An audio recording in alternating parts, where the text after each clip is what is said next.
Hi Year 5, I'm going to be reading chapter 10 of the Jamie Drake equation today. Can you imagine an alien world? Mrs. Solomon gestures towards the posters that she stuck up around the walls of our classroom. These show scenes from some of my favourite science fiction films. There's Luke Skywalker riding a tauntaun across the icy wastes of Hoth, its grey-white fur almost lost in the snowy landscape. I can see the lush jungle moon of Pandora with its floating mountains and forests teeming with alien life. There's Superman's dad standing alone as Krypton burns. It's like Class 6 is the sun at the centre of a science fiction solar system. All these alien worlds have been imagined by artists and directors, our teacher says, pointing at each picture in turn. Cloud cities and mechanical planets, crystal mountains and desert moons. Now I want to see you use your artistic skills to create your own alien world. On the desk in front of me is a large sheet of poster paper. Pots of coloured pencils, pastels, wax crayons, and charcoal mark the border with Minty's half of the desk. She's got first dibs on all of the best felt tips and is already starting to draw the outline of some crazy alien scene. Minty's the best artist in our class. In fact, she's probably the best artist in the whole school. She does these brilliant cartoons in the school newspaper, and when Mrs. Solomon wanted some scenery for our class musical of Macbeth, Minty helped paint this really spooky castle with headless ghosts and skeletons everywhere. When we did the play, our head teacher, Mr. Hayes, even had to cover up some bits of the scenery because the Year 1 kids found them too scary. I bet the alien world she creates is going to look amazing. Mrs. Solomon floats around the class in her flowery dress, throwing out her usual words of encouragement. Beautiful yellows and greens, Jasmine. Amazing patterns, Lila. Lovely bold lines, Aaron. Are those tentacles? I look back down at my blank sheet of paper. I don't have a clue what to draw. Are you stuck? Minty asks, chewing on her pen lid as she looks up from her cartoon of an intergalactic scrapyard. In this, a huge metal dinosaur is munching on a pile of rusting robots, the jet black sky filled with a Death Star moon. If you can't think of anything, then just draw an ice world. There, simple. The only colour you need is white. I shake my head, my mind as blank as a piece of paper. I don't think Mrs. Solomon would be very impressed with an invisible planet. But before Minty can offer another suggestion, an insistent buzz sounds from my trouser pocket. Is that somebody's mobile phone? Mrs. Solomon inquires, a look of irritation flashing across her features. Remember the school rules, please. If you don't turn it off right away, it's getting confiscated. She glances round to look for the culprit. Digging deep in my pocket, I clamp my hand around the phone to mute the buzzing sound. As my fingers close around its metal case, I feel a strange vibration right behind my eyes. I blink, the buzzing of my phone instantly replaced by a silence that seems to make time stand still. Have you finished, Jamie? I open my eyes to see Mrs. Solomon now standing over my desk, her face creased in admiration. For a second, I feel totally confused. How did she get from there to here so quickly? Then I look down at my desk, my blank sheet of paper now filled with the most incredible picture. Twin suns shine in a bright purple sky above a vast forest filled with giant plants and ferns. Black flowers bloom in every direction, and rising above these I can see a huge golden spiral shimmering like trapped sunlight.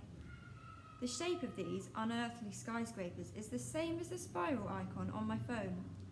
But as I stare in wonder at this impossible picture, I see that each golden spiral is actually a vast alien city winding into the sky.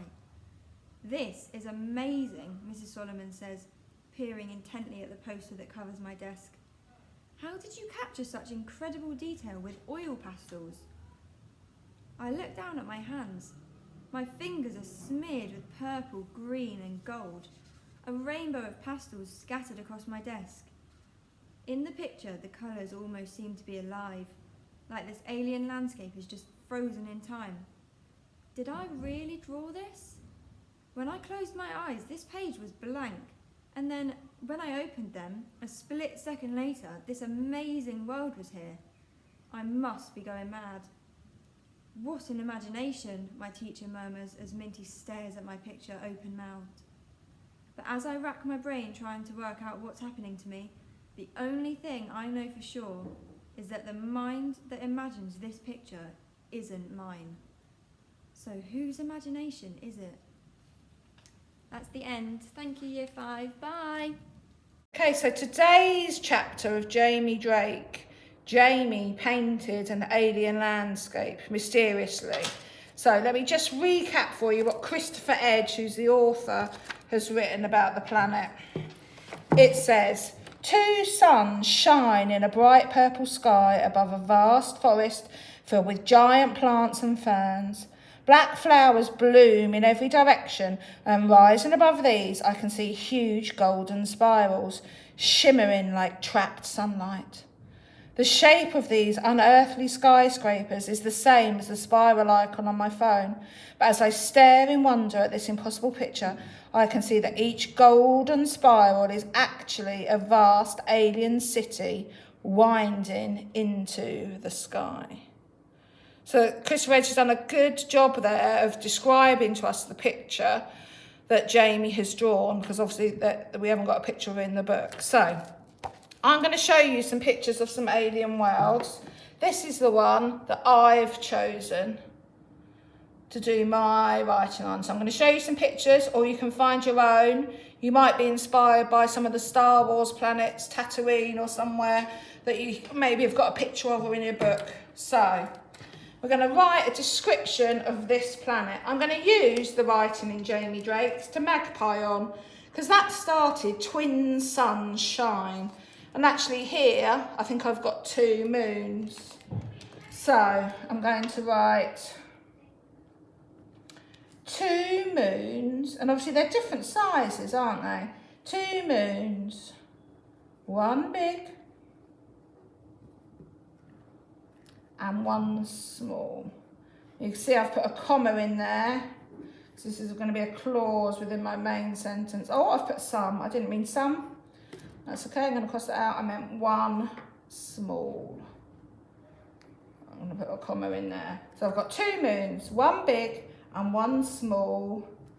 I'm going to say float above the horizon. Oh, another mistake, Mr. Lover, that's okay. Keep going. Over the horizon, full stop. Read back my sentence, because I stumbled a bit there. Does it say what I think it says? 2 moons, 1 big and 1 small, float above the horizon. Okay, and the planet I've chosen, oh, I've got snow and ice in. Again, I'm thinking about what it said in the Jamie Drake book, and it said about, let's have a look. It said black flowers bloom in every direction. Well, I haven't got black flowers, but I could use the every direction, couldn't I? I could magpie that. But I think I've got snow and ice. So I'm going to write snow and ice can be seen in every direction. That's a direct magpie, but that's okay. I'm using Christopher Edge's work. Can be seen in every direction. And rising again, magpieing from the book, and rising above are, we've got mountains, haven't we? It's glistening. Let's describe the mountains. Glistening mountains of ice. Okay, so there we go. I've done 2 sentences just to start you off. So you're going to pick your planet and write a description. I'm expecting a whole page from you, not just 2 sentences. Push yourself. Make sure you read it afterwards. Check whether it actually says what you think it says. check for punctuation, and describe it so that I could guess from your writing which planet you have chosen, so that you should be able to paint a picture in my mind of the planet you have chosen. So in a minute there's going to be some clips and you can choose one of these planets or come up with your own.